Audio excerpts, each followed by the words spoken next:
Hi dear students, welcome to today's class. So in our previous classes, we have already learned about some of the basic concept on light chapter. So light chapter ಅಲ್ಲಿ ಬರ್ತಕ್ಕಂತ ಕೆಲವೊಂದು basic ideas ಗಳ ಬಗ್ಗೆ ನಾವು study ಮಾಡ್ತಿದ್ವಿ. Here, what is the speed of the light in air? So ಏನಿರುತ್ತೆ speed of light? 3 into 10 to the power 8 meter per second. ಹೌದಾ? So per second ಗೆ ಎಷ್ಟು 3 lakhs ವರೆಗೂ ಏನಾಗುತ್ತೆ? ಸೊ ಏನು ಸ್ಪೀಡ್ ಆಫ್ ಲೈಟ್ ಇರುತ್ತೆ ಎಲ್ಲಿ ಗಾಳಿಯ ಮಾಧ್ಯಮದಲ್ಲಿ. ಹೌದಾ? ಸೊ ಇಲ್ಲಿ ಏನ್ ಸ್ಟಡಿ ಮಾಡ್ತಿದ್ವಿ ಅಂದ್ರೆ ನಾವು ಸೊ ಲೈಟ್ ಚಾಪ್ಟರ್ ಅಲ್ಲಿ ಬರ್ತಕ್ಕಂತ so one of the most important chapter for your examination. So that is nothing but reflection. Reflection it is nothing but bouncing back of the light rays which are parallel to the incident ray. So ಯಾವ ರೀತಿಯಾಗಿ ನೋಡ್ರಿ ಇಲ್ಲಿ ಏನು light incident ಆಗಿರುತ್ತಲ್ಲ, so light ಒಂದ್ ಕಡೆ focus ಆಗಿರುತ್ತಲ್ಲ, so ಅದೇ ಸೇಮ್ ಪಥದಲ್ಲಿ ಏನಾಗುತ್ತೆ ಬೆಳಕು ಹಾದು ಹೋಗುವ ಕ್ರಿಯೆಗೆ ಏನಂತ ಕರಿತೀವಿ? ರಿಫ್ಲೆಕ್ಷನ್ ಅಂತ ಕರಿತೀವಿ. ಹೌದಾ? So here reflection is nothing but bouncing back of the light rays. Okay, here so here already we know about the types of the reflection. So now types of the reflection ಬಗ್ಗೆ ಕಲ್ತಿದ್ವಿ. So one more, have a glance on the what concept of a types of a reflection. So here there are two types of the reflections are there. First one is a regular reflection and second one is a irregular reflection. So ಇಲ್ಲಿ regular ಮತ್ತು irregular reflection ಅಂದ್ರೆ ಏನು? So already so yesterday we learned about this concept, but here one more time I am going to explain you here. So please concentrate on this chapter as much as possible. So ನಿಮಗೆ ಎಷ್ಟು ಸಾಧ್ಯನೋ ಅಷ್ಟು concentrate ಕೊಟ್ಟು ನೋಡಿದ್ರೆ so ನಿಮ್ಗೆ complete ಆಗಿ chapter ಅರ್ಥ ಆಗುತ್ತೆ.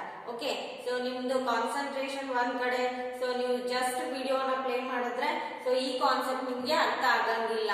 So ಎಷ್ಟು ಸಾಧ್ಯನೋ ಅಷ್ಟು ನೀವು ಸೊ ಪ್ಲೀಸ್ ಕಾನ್ಸಂಟ್ರೇಟ್ ಮಾಡ್ರಿ. ಸೊ ನಾನು ಪದೇ ಪದೇ ಸೇಮ್ ಕಾನ್ಸೆಪ್ಟ್ ಅನ್ನ ಯಾಕೆ ಎಕ್ಸ್ಪ್ಲೇನ್ ಮಾಡ್ತಿದ್ದೀನಿ ಅಂದ್ರೆ ನಿಮ್ಗೆ ಕನ್ಫ್ಯೂಸ್ ಆಗ್ಬಾರ್ದು ಅಂತ ನಾನು ಸೊ ಪದೇ ಪದೇ ಇದೇ ಕಾನ್ಸೆಪ್ಟ್ ಅನ್ನ ಸೊ ಬೇಸಿಕ್ ಇಂದಾನೆ ಹೇಳ್ತಾ ಬರ್ತಿದ್ದೀನಿ. ಸೊ ಕನ್ಫ್ಯೂಷನ್ ಮಾಡ್ಕೋಬೇಡ್ರಿ, ಆಮೇಲೆ ಕಾನ್ಸಂಟ್ರೇಷನ್ ಕೊಟ್ಟು ಕೇಳ್ರಿ. ಓಕೆ, ಸೊ ಇಲ್ಲಿ ಏನು ಟೈಪ್ಸ್ ಆಫ್ ದ ರಿಫ್ಲೆಕ್ಷನ್ ಅಂದ್ರೆ here there are two types of the reflection. Okay, so ಎರಡು ವಿಧದಲ್ಲಿ ನಾವು ರಿಫ್ಲೆಕ್ಷನ್ ಅನ್ನ ಕ್ಲಾಸಿಫಿಕೇಶನ್ ಮಾಡಿದ್ದಾರೆ. So first one is a regular and second one is a irregular. So ಯಾವ ರೀತಿಯಾಗಿ ಏನು ರಿಫ್ಲೆಕ್ಷನ್ ಅಥವಾ ನಮ್ಮ ಇಮೇಜ್ ಮಿರರ್ ಅಲ್ಲಿ ಕಾಣಿಸುತ್ತಲ್ಲ ಅದಕ್ಕೆ ಏನಂತ ಕರಿತೀವಿ? ರೆಗ್ಯುಲರ್ ರಿಫ್ಲೆಕ್ಷನ್ ಅಂತ ಕರಿತೀವಿ. Here so let us know about the definition of the regular reflection here. So when a beam of the what parallel light rays so falls on the smooth surface, so it is nothing but mirror. Okay, so ಇಲ್ಲಿ ಏನಾಗುತ್ತೆ ಅಂದ್ರೆ so parallel ಆಗಿ ಬರ್ತಕ್ಕಂತ light rays ಯಾವುದೇ ಒಂದು smooth surface ಗೆ ಏನಾಗುತ್ತೆ so touch ಆಯ್ತು ಅಥವಾ ಸೊ ಸ್ಟ್ರೈಕ್ ಆಯ್ತು ಅಂದ್ರೆ ಏನಾಗುತ್ತೆ ಸೊ ಸಿಮಿಲರ್ ವೇ ಅಂದ್ರೆ ಇನ್ಸಿಡೆಂಟ್ ರೇಸ್ ಯಾವ ಒಂದು ಡೈರೆಕ್ಷನ್ ಅಲ್ಲಿ ಬರ್ತಿರ್ತಾವಲ್ಲ ಸೊ ಅದೇ ಡೈರೆಕ್ಷನ್ ಅಲ್ಲಿ ಏನಾಗಿರುತ್ತೆ ಸೊ ರಿಫ್ಲೆಕ್ಟೆಡ್ ರೇಸ್ ಕೂಡ ವಾಪಸ್ ಹೋಗ್ತಾವ ಅಥವಾ ಸೊ ಏನು ರಿವರ್ಸಿಬಲ್ ಆಗಿ ಚಲಿಸ್ತಾವ. ಸೊ ಅದಕ್ಕೆ ಏನಂತ ಕರಿತೀವಿ?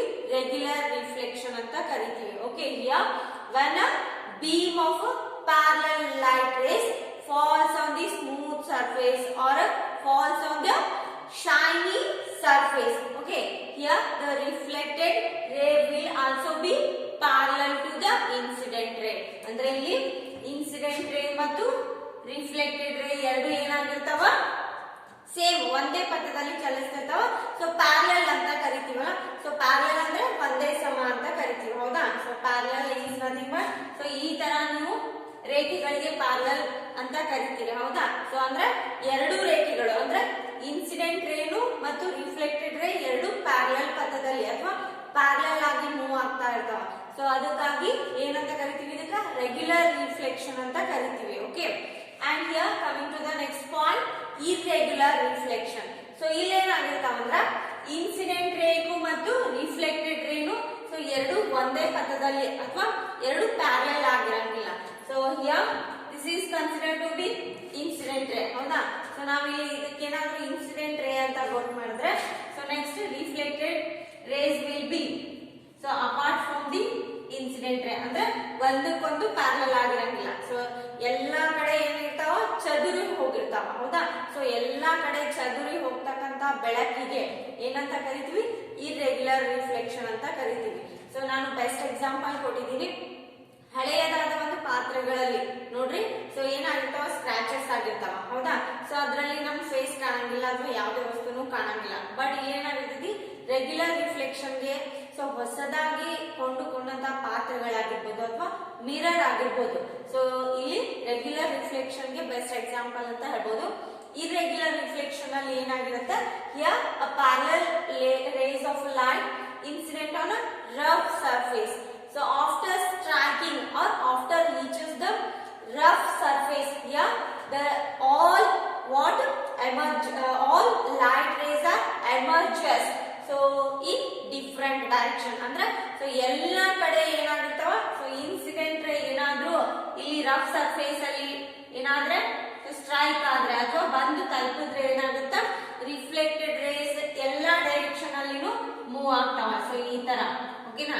ಸೊ ಇಲ್ಲಿ ಏನಾಗಂಗಿಲ್ಲ, ಸೊ ಕ್ಲಿಯರ್ ಇಮೇಜ್, ಆಬ್ಜೆಕ್ಟ್ ಇದ್ದು ಕ್ಲಿಯರ್ ಇಮೇಜ್ ನಮ್ಗೆ ಕಾಣಂಗಿಲ್ಲ. ಬಟ್ ರೆಗ್ಯುಲರ್ ರಿಫ್ಲೆಕ್ಷನ್ ಅಲ್ಲಿ ಸೊ ಆಬ್ಜೆಕ್ಟ್ ಇದ್ದು ಸರಿಯಾದ ಒಂದು ಇಮೇಜ್ ನಮ್ಗೆ ಕಾಣಿಸ್ತೈತಿ. ಓಕೆ, ಸೊ ಇಲ್ಲಿ ಏನಾಗಂಗಿಲ್ಲ, ಸರಿಯಾದ ಒಂದು ಇಮೇಜ್, ಹೌದಾ. ಸೊ ಪ್ರತಿಬಿಂಬ ಮೂಡಂಗಿಲ್ಲ. ಇಲ್ಲೇನಾಗುತ್ತೆ, ಕರೆಕ್ಟ್ ಆಗಿ ಫಾರ್ ಎಕ್ಸಾಂಪಲ್ ನೋಡ್ರಿ, ನೀರಿನಲ್ಲಿ ಕೂಡ ನಮ್ಮ ಪ್ರತಿಬಿಂಬ ನೋಡ್ತೀವಿ ಅಥವಾ ಮಿರರ್ ಅಲ್ಲಿ ನೋಡ್ತೀವಿ, ಹೌದಾ. ಸೊ ಹೈಲಿ ಪಾಲಿಶ್ಡ್ ಸರ್ಫೇಸ್ ಅಲ್ಲಿ ನೋಡ್ತೀವಿ. ಬಟ್ ಇಲ್ಲಿ ಇರ್ರೆಗ್ಯುಲರ್ ರಿಫ್ಲೆಕ್ಷನ್ ಅಲ್ಲಿ ಲೈಕ್ ವಾಲ್ ನೋಡ್ರಿ, ಗೋಡೆಗಳ ಮೇಲೆ ಅಥವಾ ಬೋರ್ಡ್ ಮೇಲೆ ಏನಾದ್ರೂ ನಮ್ಮ ಕರೆಕ್ಟ್ ಸರಿಯಾದ ಒಂದು ಪ್ರತಿಬಿಂಬ ಮೂಡುತ್ತಾ, ಇಲ್ಲ, ಹೌದಾ. ಸೊ ನಿಮ್ಮ ಮನೆ ಗೋಡೆಗಳಲ್ಲಿ ಚೆಕ್ ಮಾಡ್ಕೊಳ್ರಿ. ಸೊ ನಿಮ್ಮ ಗೋಡೆಯಲ್ಲಿ ಏನಾದ್ರೂ ನಿಮ್ಮ ಪ್ರತಿಬಿಂಬ ಮೂಡುತ್ತಾ, ಕರೆಕ್ಟ್ ಆಗಿ ಸಾಧ್ಯ ಇಲ್ಲ, ಹೌದಾ. ಸೊ ನೆಕ್ಸ್ಟ್ ಇನ್ನೊಂದು ಎಕ್ಸಾಂಪಲ್ ಅಂದ್ರೆ, ಸೊ ನೆಲದ ಮೇಲೂ ಕೂಡ ನಮ್ಮ ಪ್ರತಿಬಿಂಬ ಮೂಡಂಗಿಲ್ಲ, ಅದು ಶಾಡೋ ಅಂತ ಕರಿತೀವಿ, ಹೌದಾ. So these are the what some of the ideas on the what regular and irregular reflection.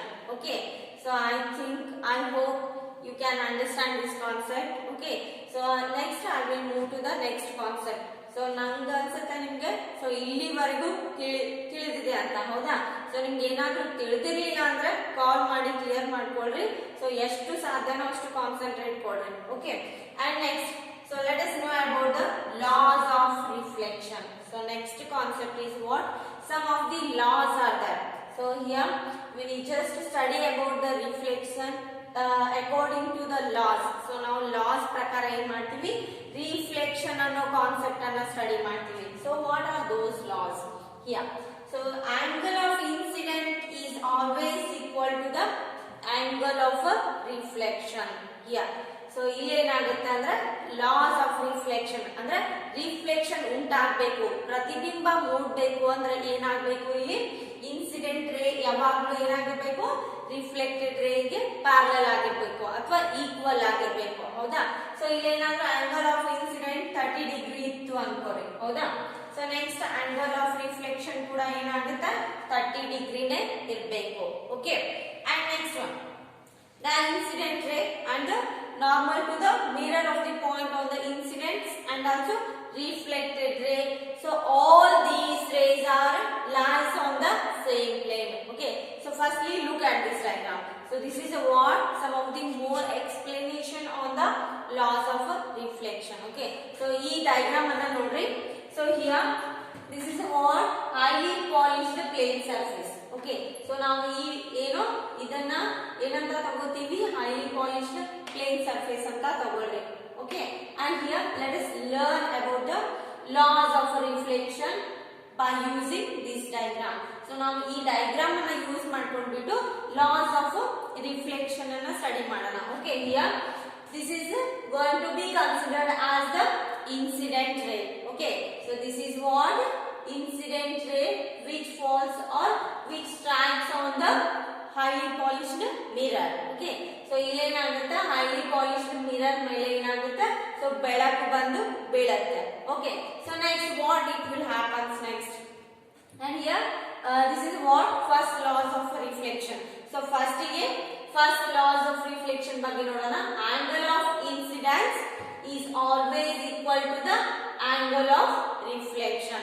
So ಏನಾಗುತ್ತೆ, first law states that angle of incidence is always equal to the angle of reflection ಆಗಿರುತ್ತೆ. So you ನೋಡ್ರಿ, if the angle of incidence is equal to the what 40 degree or 45 whatever it may be, okay, here the angle of incidence is equal to 40 degree and then the angle of reflection is also equal to the 40 degree only.